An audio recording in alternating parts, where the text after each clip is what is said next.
How can you endorse someone who lost the last election fair and square? There's no evidence.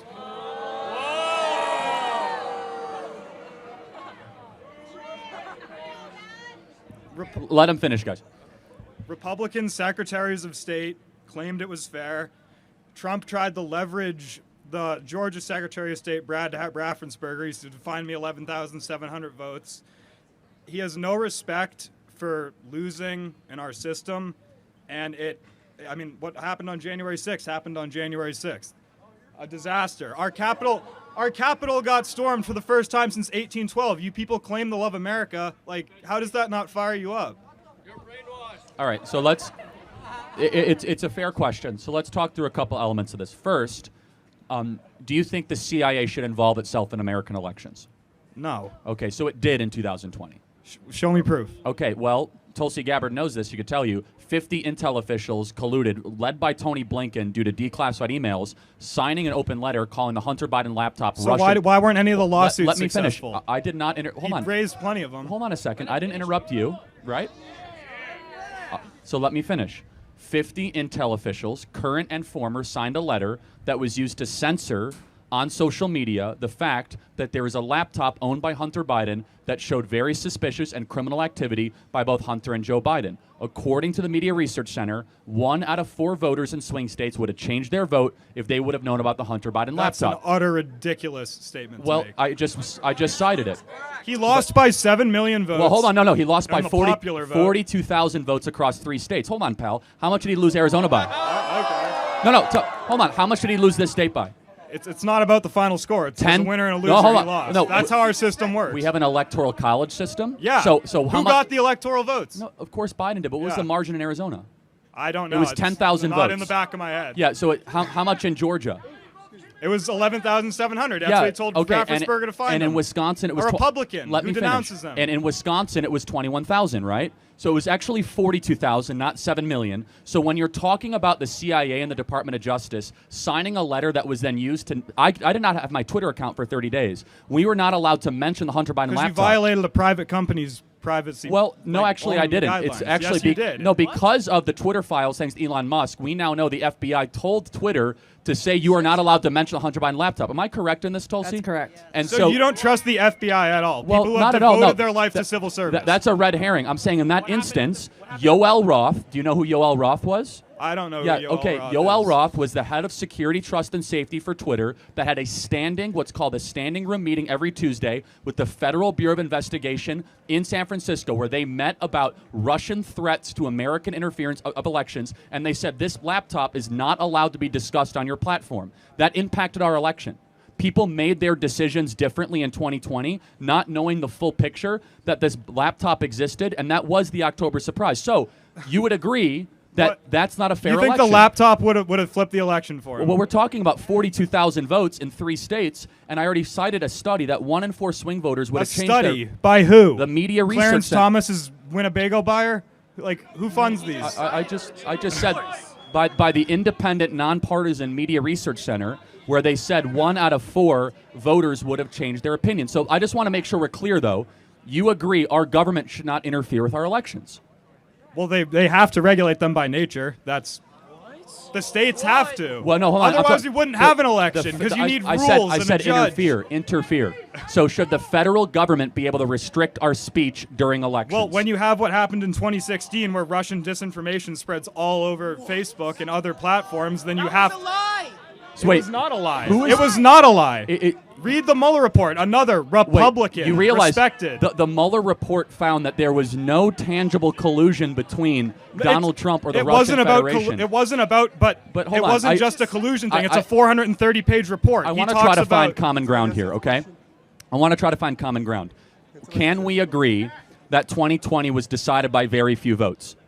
No, because it wasn't. Well, 42,000 votes is very few, right? No. What is the percentage of 42,000? It's not about. George Bush and Al Gore were as close as ever in 2000. Al Gore conceded, said, "You know what? I lost. There might be a challenge." Hold on, because but he cared about the good of the country. You know, Al Gore brought it all the way up to the Supreme Court, man, and he said that Bush was not the duly elected president. And he could have gone further because how do you go further than the Supreme Court? The Supreme Court sent it back to judgment in the Florida State Supreme Court again, and Gore said, "No, I'm not doing that. Just move on. Bush is the president for the good of the country." Because people used to care about our country. No, and of course. So are you trying to imply Trump doesn't care about the country? Yes, that's absolutely what I'm implying.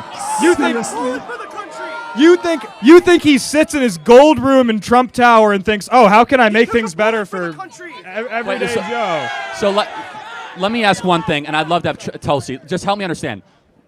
So his business empire has been taken away from him. He's facing because he broke the law. Can I finish my thought?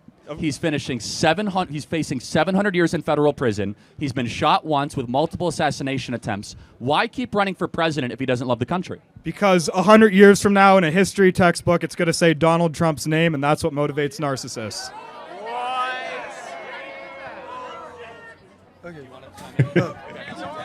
Look, I will say this. I hope you do some research because I've done my research. You need to do your research. Wow, guy. Look, I will say this as kindly as I can. One day I hope you open your eyes because you've been significantly brainwashed on this topic. And I guess the final question I'll ask is this.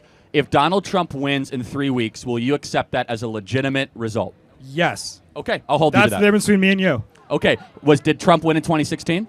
Yes. But you said that Russian interfered. Russian interference had a role in the election, but Trump won fair and square. He had more votes and more. And notice how Hillary supporters didn't storm the Capitol. Well, no, hold on. Hillary never conceded. Yes, she did. No, hold on. She had a concession speech the day after the election. I watched it in middle school. Hillary Clinton said Donald Trump was not the legitimate president of the United States. That's one milked clip that is played all over the internet. Yeah, she had a concession speech. When's the Trump concession speech in 2020? Show it to me. Let me ask one more question. Are you voting for Kamala Harris? Yes, I am, proudly. What's her greatest accomplishment? Her greatest accomplishment? I would say that she's going to legalize marijuana federally, something that's been overdue by 100 years.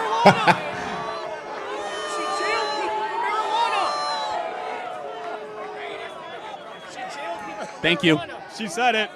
This is just funny, you know. People just want to vote because they don't like the opposition party, not because the party they are campaigning for or they are advocating for have anything to deliver. Because, like, why should legalizing marijuana be your deal for voting in someone? Donald Trump is looking for a way to, you know, make the border higher, cut down illegal immigrants, you know, give you guys the respect you lost while he was out of office, and make America the greatest country ever. And, well, he's doing it already because he has won. And I've seen every decision he takes might be a hurtful decision to every other continent, but for the interest or for the benefit of America, those decisions, you know, would benefit American. And that is, at least, he said that before during his campaign, and he's doing it, he's living up to it. So if you said the reason why you're voting for, or what's it called? The reason why you're voting for your candidate is because of she legalizing marijuana, it shows you are just a disgrace to the party. You know, that's my take though. But I love how Charlie, you know, spoke in this debate. He was just cool, you know, very calm. And this is like the calmest I've seen him, you know, especially when it comes to Donald Trump issue. He's kind of advocating for him. So he mounts his guard, but he sees this guy as someone that is not a threat, you know. No matter, the guy is just saying things out of emotion, not really bringing out facts to back up his claim, you know. And I think Charlie Kirk, each statement he made came with, you know, facts, like good facts that you can do your research and see online, or, you know, do your research on. You know, he came with a whole lot of facts, and that is what I was expecting the guy to come with, you know, come with proof, debate, or like sell out your candidates. That is what we all want. The majority of the crowd, they are wearing Donald Trump cap. So sell out your candidate. Say things that will make people change their mind and vote for your candidate. But you could not do it. Instead saying she's going to legalize marijuana. Like, to me, if I'm going to choose between, you know, the both parties, I'll choose to vote for Donald Trump, because I feel like Charlie has always been bringing forward things or policies Donald Trump, you know, has been advocating for, things he said he's going to do. And he has been saying it to us. And I'm a living example of it. At least I've witnessed him do some of them. He has called down illegal immigration and so many other things since he came to office. And I believe he's going to do more. Anyway, let me know what you think in the comment section. If it is your first time visiting the channel, click on the subscribe button. Thanks for watching, and remember, bless.